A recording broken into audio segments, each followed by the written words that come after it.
الرحمن الرحیم۔ قرآن و حدیث کی روشنی میں ہمارا طرز زندگی ایک جائزہ۔ اگر ہم ایمانداری سے جائزہ لیں تو یہ حقیقت کھل کر سامنے آتی ہے کہ ہم اپنی روزمرہ کی زندگی کو قرآن و سنت کی روشنی میں نہیں گزار رہے ہیں، بلکہ صرف جزوی طور پر کچھ اعمال پر عمل کر کے سمجھتے ہیں کہ ہم دین پر ہیں، حالانکہ دین صرف چند عبادات تک محدود نہیں بلکہ ایک جامع ضابطہ حیات ہے۔ ہم نے قرآن کو گویا ایک کتاب کے طور پر خالی چھوڑ دیا ہے اور اس کے صرف چند صفحات کو اپنی زندگی کا حصہ بنایا ہے۔ ایک صفحہ نماز کا، دوسرا صفحہ روزے کا، تیسرا حج اور چوتھا جو صفحہ ہے وہ زکوٰۃ کا۔ باقی ہم نے قرآن سے سب کچھ نکال دیا، حالانکہ اس قرآن میں اللہ تعالیٰ نے اپنے دین کو مکمل طور پر قائم کرنے کا حکم دیا ہے۔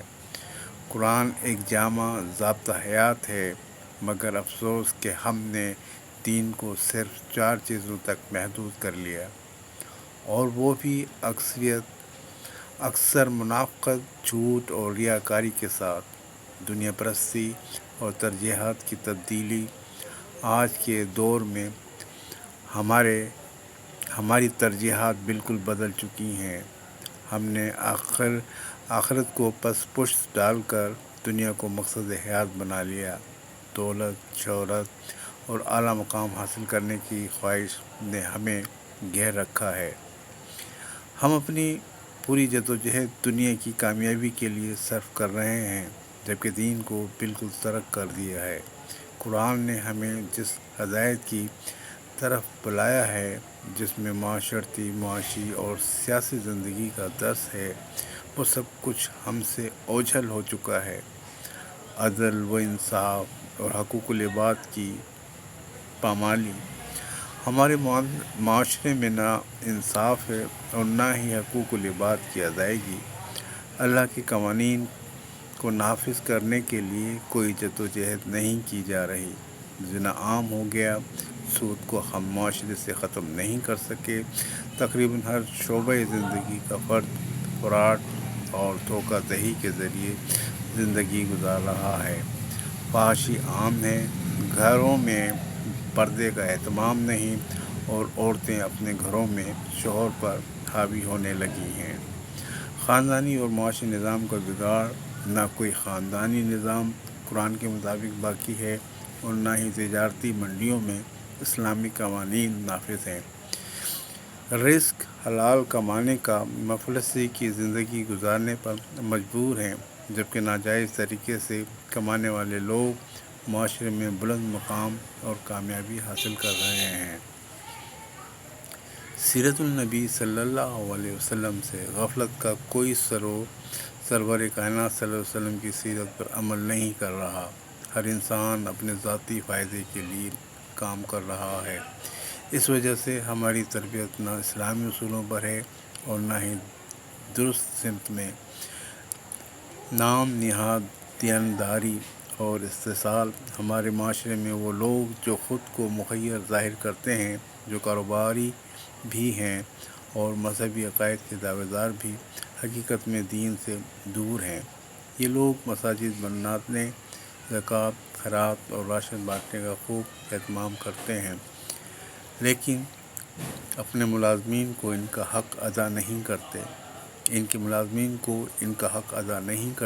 ملازمین کی تنخواہیں 10,000، 12,000، 15,000، زیادہ سے زیادہ 18,000 روپے ہوتی ہے، جو نہ ہونے کے برابر ہیں۔ یہ مخیر حضرات دنیا بنانے کے چکر میں سبقت لے جاتے ہیں، لیکن اللہ کے بتائے گئے راستے پر کچھ عمل پیرا نہیں ہوتے، اپنے ملک کے ساتھ بھی مخلص نہیں۔ پاکستان کا مقصد اور حقیقت۔ ہم نے پاکستان اس لیے حاصل کیا تھا کہ ہم مکمل اسلامی ریاست قائم ہو اور صرف اسلامی نظام نافذ ہو، لیکن افسوس کہ ایسا نہ ہو سکا۔ نہ اسلامی نظام قائم ہوا اور نہ ہی اس کے لیے جہاد ہوا۔ آج تک صرف نعرہ باقی ہے۔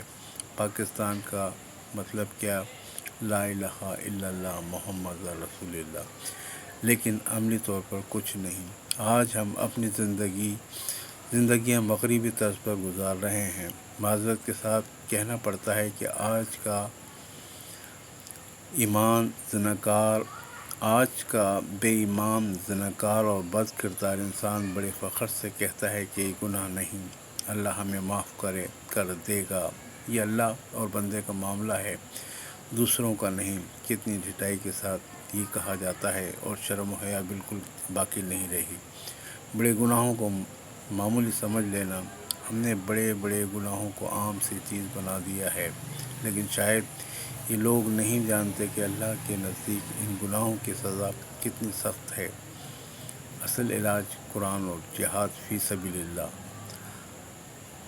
حل صرف یہی ہے کہ قرآن کو لفظ بہ لفظ پڑھا جائے اور سمجھا جائے کہ اللہ ہم سے کیا چاہتا ہے۔ ہم دین میں 5 وقت اللہ کے سامنے نماز میں عہد کرتے ہیں، لیکن کیا ہماری یہ عبادتیں سچی ہیں؟ کیا ہم منافقت میں نہیں پڑے ہوئے ہیں؟ کیا ہم یہ خواہش نہیں رکھتے کہ اللہ کی راہ میں جان دے کر اس کے دین کو نافذ کریں؟ اگر یہ خواہش نہیں ہے تو پھر ہم مسلمان ہی نہیں۔ نتیجہ اور دعوت عمل۔ ہمیں چاہیے کہ ہم مسلسل جدوجہد جاری رکھیں، اپنی زندگی کو قرآن و سنت کے مطابق ڈھالیں اور اللہ کے دین کو قائم کرنے کے لیے عملی کوشش کریں۔ افسوس کہ آج کے دور میں ہمارے اندر یہ چاہت موجود ہی نہیں۔